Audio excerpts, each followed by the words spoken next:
Hello mga friendships! Welcome to the Menai Suspension Bridge.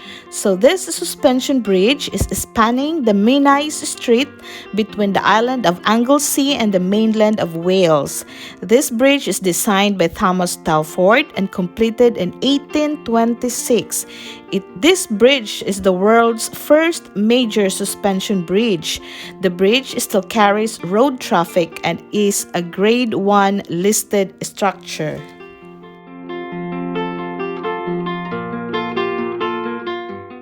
And we have arrived at our destination. Welcome to the Newbrough Beach. Well, the Newbrough Beach is near the village of Newbrough. It is a large dune and beach system, approximately half of which is a conifer plantation. The whole of the site is a site of special scientific interest, and all the site except the forest tree is a national nature reserve.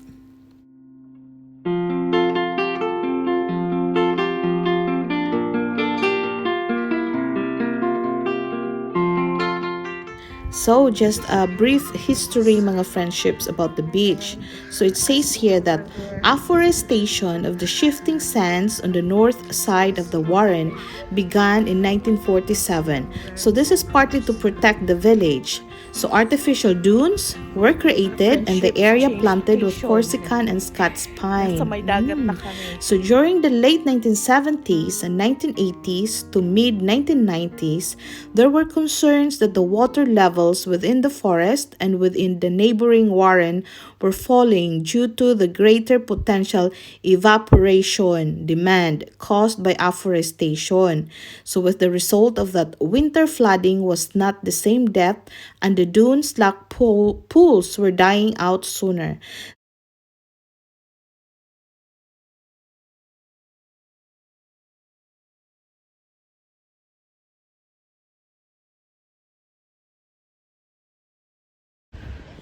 Diba, ang ganda ng dagat. And look at that, ang daming tao. But we are keeping our distance. Yeah? We are keeping our distance, promise. Dami, oh. It's a long drive here kasi akala ko nga walang beach eh. Kasi puro lang pine trees. Yung road lined with pine trees.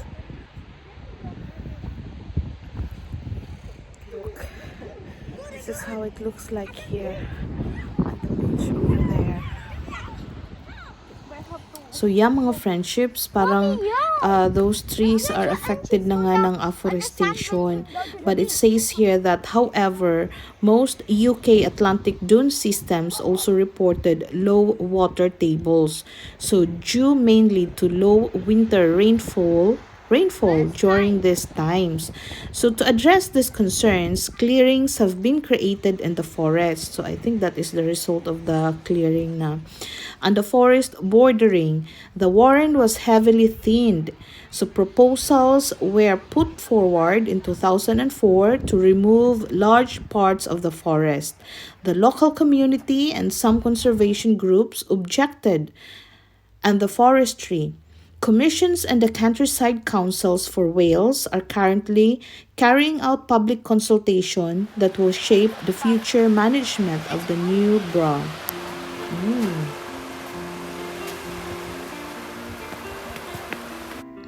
So mga friendship, this is the Newbrough Beach.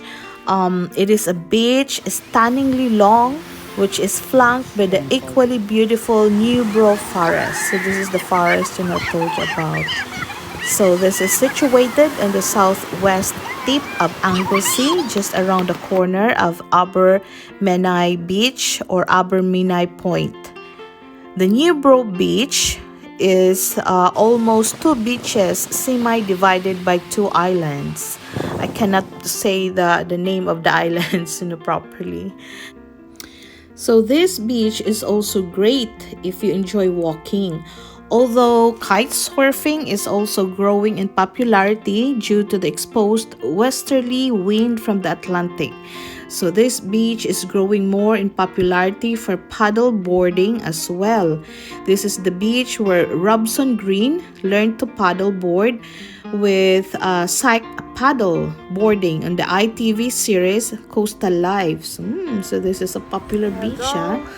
So bird watching is also quite popular here as well. As you walk along the beach to the Llanddwyn island, you are flanked by the Atlantic Ocean on your left and the beauty of the Newbrough forest on your right. So there you go.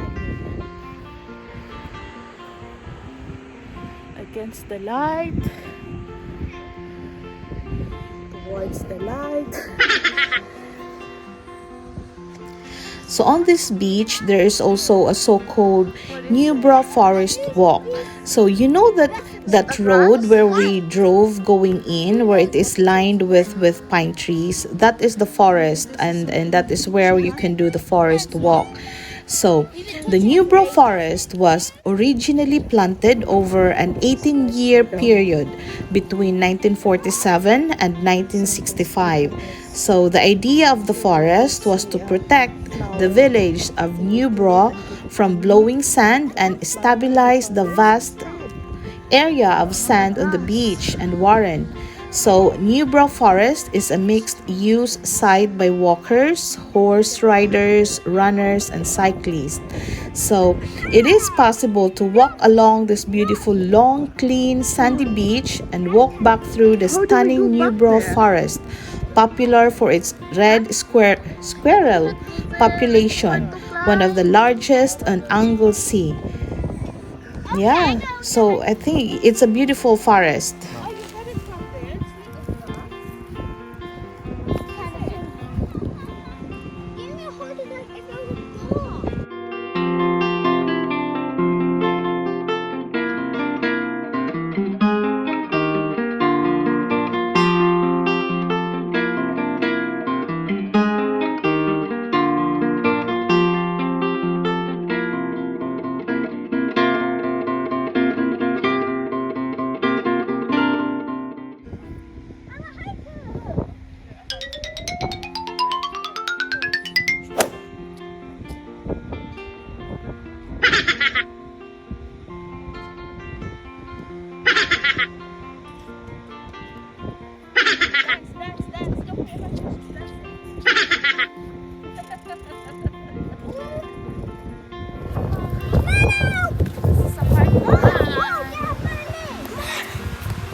So mga friendships, this Newbrough forest is now the home to red squirrels.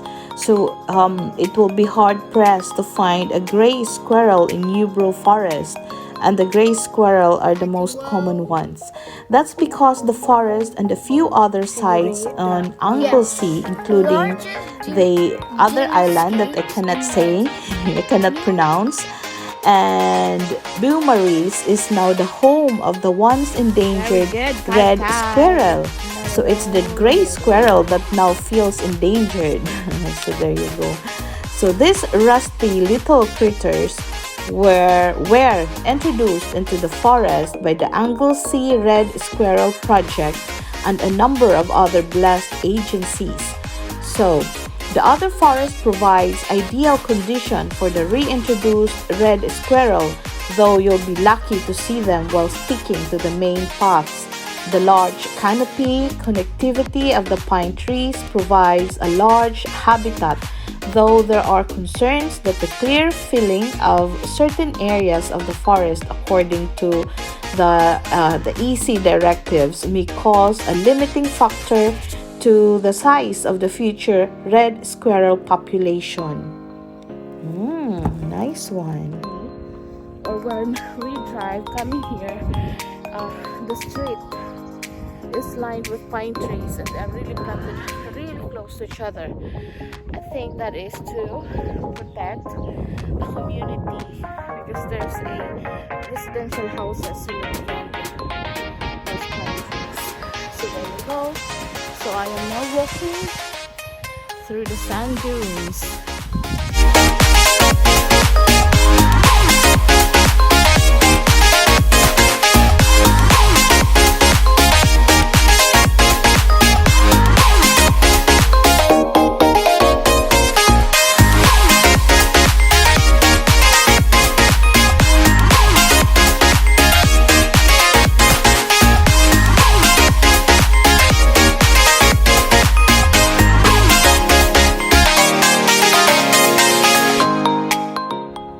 This mga friendships is another view of the Carnarvon Castle right across the water. So again, Carnarvon Castle is probably the most famous of all the many castles in Wales, and for good reason. Its sheer scale dwarfs the others, and the town walls are still remarkably intact. Tourists can walk along the small part of the walls, which offers some fantastic views over the town. Also houses the Museum of the Royal Welsh Fusiliers. So we are here. I am sitting here. It's quite cold. Watching the sunset. And the sunset is over there. I think it's not, the best sunset because it's more like it's hiding behind the clouds. Whereas the sunset before, it really sets, into the sea. It's like it's hiding under the sea. With this one, it sets in the clouds.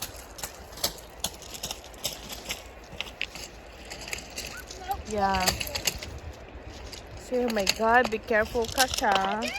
The coastline to watch the sunset, and I can see the moon already, mga friendships.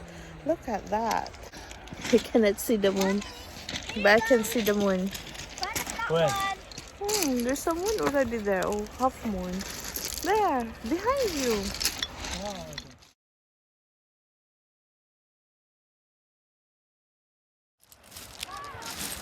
We are watching the sunset again.